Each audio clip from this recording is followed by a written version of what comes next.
সবাইকে স্বাগতম দাদার স্কুলে। এই ভিডিওতে আমরা আলোচনা করব ওয়াটার ম্যাটেরিয়াল সম্পর্কে, কিভাবে আমরা ওয়াটার ম্যাটেরিয়াল তৈরি করতে পারি এবং তাকে ইফেক্টিভভাবে ব্যবহার করতে পারি আমাদের কোনো 3D সিনের জন্য। তো ওয়াটার ম্যাটেরিয়াল তৈরির প্রক্রিয়াটা সহজভাবে দেখানোর জন্য আমরা একটা খুবই সিম্পল সিন তৈরি করে রাখলাম, যেটা আমরা সবাই এখন স্ক্রিনে দেখতে পাচ্ছি। এখানে যে গ্রে সেকশনটা আছে, এই গ্রে সেকশনেই মূলত আমাদের ওয়াটার ম্যাটেরিয়ালটা অ্যাসাইন করা হবে। তো এখানে একটা বিষয় বলে রাখা জরুরি যে আমরা যে ধরনের ওয়াটার ম্যাটেরিয়ালটাকে তৈরি করতে যাচ্ছি সেই ম্যাটেরিয়ালটা এতটাই ইফেক্টিভ যে সেটা কিন্তু যে কোনো ধরনের অবজেক্টের উপরেই কাজ করে। ফর এক্সাম্পল, এখানে একটা সিম্পল প্লেন তৈরি করে রাখা আছে, তাছাড়া আর কিছুই না, সেখানে কিন্তু মডেলের আলাদা কোনো জাঁকজমক নেই, বাট তার উপরেও আমাদের এখনের যে ওয়াটার ম্যাটেরিয়ালটা সেটা খুব দারুণভাবে কাজ করবে। ইনফ্যাক্ট ওয়াটারের যে ঢেউটা থাকে সেই ঢেউটাও কিন্তু রেপ্লিকেট হবে একদম রিয়েলিস্টিক ওয়েতে। ওকে, সো আমরা আর কথা না বলে ডিরেক্টলি চলে যাচ্ছে আমাদের টোটাল যে প্রক্রিয়াটা আছে সেই প্রক্রিয়াটাকে ইমপ্লিমেন্ট করার জন্য। ফার্স্ট অফ অল আমাদেরকে এম বাটনে প্রেস করে আমাদের যে ম্যাটেরিয়াল এডিটরটা আছে সেই এডিটরটাকে ওপেন করতে হবে এবং এখান থেকে যে কোনো একটা এমটি স্লটকে নিয়ে আমরা কাজ করতে পারি। ফর এক্সাম্পল, আমরা একদম লাস্টের যে এমটি স্লটটা আছে সেই স্লটটাকে সিলেক্ট করলাম।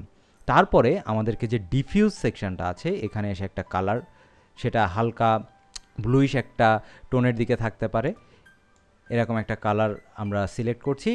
এবং এই যে ডিফিউজের যে ব্লুইশ কালারটা আমরা নিলাম, এটা যদি হালকা 19-20 হয় তাতে কোনোই সমস্যা নেই, কারণ আমাদের মেন যে কাজটা সেই কাজটা কিন্তু করতে হবে ম্যাপস সেকশনের ভেতরে। সো আমাদের এই যে ম্যাটেরিয়ালের যে ইউআইটা আছে সেখানে আমরা দেখতে পাচ্ছি ম্যাপ সেকশন। এই ম্যাপ সেকশনের ভেতরে আমাদেরকে চলে যেতে হবে রিফ্লেকশন অপশনের ভেতরে এবং এই রিফ্লেকশনের ভেতরে আমাদেরকে অ্যাপ্লাই করতে হবে রে ট্রেস। সো রিফ্লেকশনের পাশে যে নান বাটনটা আছে এই নান বাটনে আমরা ক্লিক করব এবং এখান থেকে আমরা ফাইন্ড আউট করব ray trace and then okay. So ray trace অপশনটা ইনেবল হয়ে গেল। আমরা তারপরে গো টু প্যারেন্ট বাটনে ক্লিক করে আবার আমাদের যে ডিফল্ট ইউআইটা আছে আমাদের ম্যাটেরিয়ালের জন্য সেখানে চলে আসলাম। এরপরে আমাদেরকে বাম্প যে অপশনটা আছে সেই অপশনের উপরে কাজ করতে হবে। বাম্পের ভেতরে আমাদেরকে অ্যাপ্লাই করতে হবে noise. So for that reason আমরা বাম্পের অ্যাসোসিয়েটেড যে নান বাটনটা আছে সেখানে ক্লিক করব এবং এখান থেকে আমরা সিলেক্ট করব নয়েজ অপশনকে। So here is our noise and then okay. So noise অপশনটা কিন্তু অ্যাপ্লাই হয়ে গেল কার উপরে? বাম্পের উপরে। আমরা চাইলে টোটাল বিষয়টাকে কিন্তু আরও একবার ক্রস চেক করে আসতে পারি। এই যে গো টু প্যারেন্ট অপশনটা আছে এখানে যদি আমরা ক্লিক করি তাহলে আমরা আবার ব্যাক করলাম আমাদের কোথায়? ডিফল্ট যে ইউআইটা আছে ম্যাটেরিয়ালের সেই জায়গাতে, এবং এখানে দেখতে পাচ্ছি বাম্প এবং বাম্পের উপরে অ্যাসাইন হয়ে আছে নয়েজ।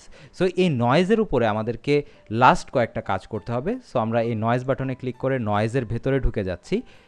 প্রথমে যে মডিফিকেশনটা আমরা করব সেটা হচ্ছে নয়েজের টাইপটা। নয়েজের টাইপ বলতে মূলত ঢেউয়ের ধরনটা কেমন হবে সেই বিষয়টা এখানে ডিফাইন করা হবে। তো আমরা যদি আমাদের এই ম্যাটেরিয়ালটার উপরে ডাবল ক্লিক করি সেটা ম্যাক্সিমাইজ হয়ে আসবে।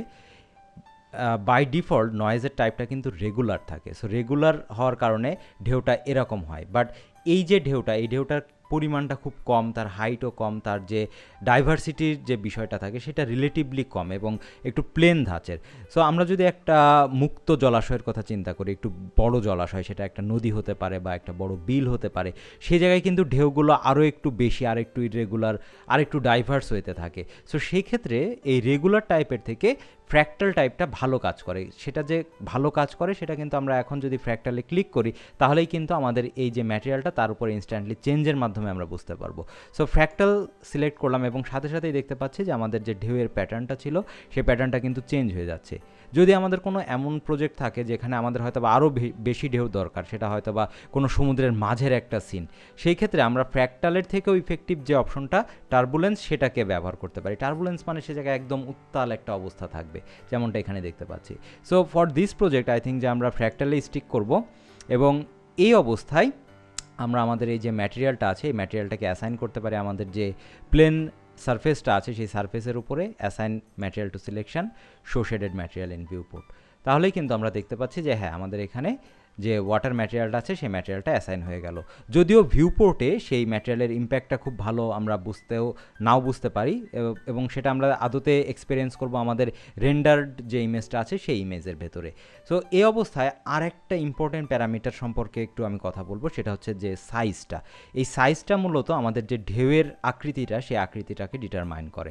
এই সাইজটা বাই ডিফল্ট 25 থাকে, বাট প্রজেক্টের ধরন অনুযায়ী এটার যে মাত্রাটা সেটা 25-এর থেকে বেশিও হতে পারে বা কমও হতে পারে। সো এখানে আদতে কোনো ধরাবাঁধা ভ্যালু নেই যে ভ্যালুটা সব ক্ষেত্রে একই রকম থাকবে এবং একই ধরনের চমৎকার আউটপুট দিবে, না, এটা আমাদেরকে বারবার ট্রায়াল অ্যান্ড এররের মাধ্যমে দেখে বুঝে তারপরে ভ্যালুটা চেঞ্জ করতে হবে।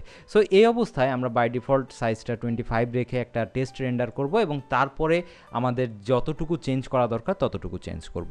সো আমরা শিফট কিউ বাটনে প্রেস করে আমাদের যে সিনটা আছে সেই সিনটাকে রেন্ডার করছি এবং রেন্ডার করলে আমরা দেখতে পাচ্ছি যে হ্যাঁ, এখানে ওয়াটার ম্যাটেরিয়াল আসলো, তার যে রিফ্লেকশন সেটাও আছে, বাট এই যে ঢেউয়ের পরিমাণটা এটা খুব বেশি ছোট হয়ে আসছে। সো এই ক্ষেত্রে আমরা আরও একটু বেটার আউটপুটের জন্য আমাদের এই যে নয়েজ প্যারামিটার, তার যে সাইজটা, এই সাইজটাকে ইনক্রিজ করব। সো কতটুকু ইনক্রিজ করতে পারি, এটা আই থিঙ্ক যে এখানে যদি আমরা 350 বা 400 এরকম কোনো একটা ভ্যালু দিই সেটা খুব দারুণ কাজ করবে for this case. So 350 or 60 একটা ভ্যালু আমি দিয়ে দিচ্ছি। অ্যান্ড দেন আমরা যদি এটাকে আরও একবার রেন্ডার করি, আমরা চাইলে এই যে সিনটা রেন্ডার হলো এটার একটা কপি রাখতে পারি, তাতে আমরা কিন্তু কম্পেয়ার করে দেখতে পারবো যে আদতে আমাদের কী ধরনের চেঞ্জটা আসছে। সো রেন্ডার বাটনে ক্লিক করলে আমাদের সিনটা আরও একবার রেন্ডার হবে তার নতুন ভ্যালুটা নিয়ে। এবং রাইট, সো এই যে দুটো সিন যেখানে আমাদের নয়েজের যে সাইজটা ছিল 25 থাকার কারণে এরকম একটা আউটপুট ছিল, 360 থাকার কারণে এরকম একটা আউটপুট, এবং নিঃসন্দেহে 360-র যে আউটপুটটা সেই আউটপুটটা কিন্তু ওয়ে মোর রিয়েলিস্টিক। এবং আমাদের এই ওয়াটার ম্যাটেরিয়ালটা, যেমনটা আমি একদম ভিডিওর শুরুতে বলছিলাম, যে রিয়েল ওয়ার্ল্ড ওয়াটারের মতোই কাজ করবে। রিয়েল ওয়ার্ল্ড ওয়াটারে যেমন একটা রিফ্লেকশন থাকে কোনো অবজেক্টের, যেমন আমরা এখানে আমাদের যে বোটটা আছে সেই বোটের রিফ্লেকশন পাচ্ছি, প্লাস আকাশের একটা রিফ্লেকশন পাচ্ছি, প্লাস তার যে ঢেউটা সেই ঢেউটাকে দেখতে পাচ্ছি। সো সব মিলে খুবই চমৎকার একটা সলিউশন আমরা যারা একদম বিগিনার স্টেটে আছি তাদের প্র্যাকটিস করার জন্যে। আশা করছি সবার কাছে এই ভিডিওর লেসনটা একদম পরিষ্কার। তারপরও যদি কারো কোনো প্রশ্ন থাকে please feel free to comment. Thank you.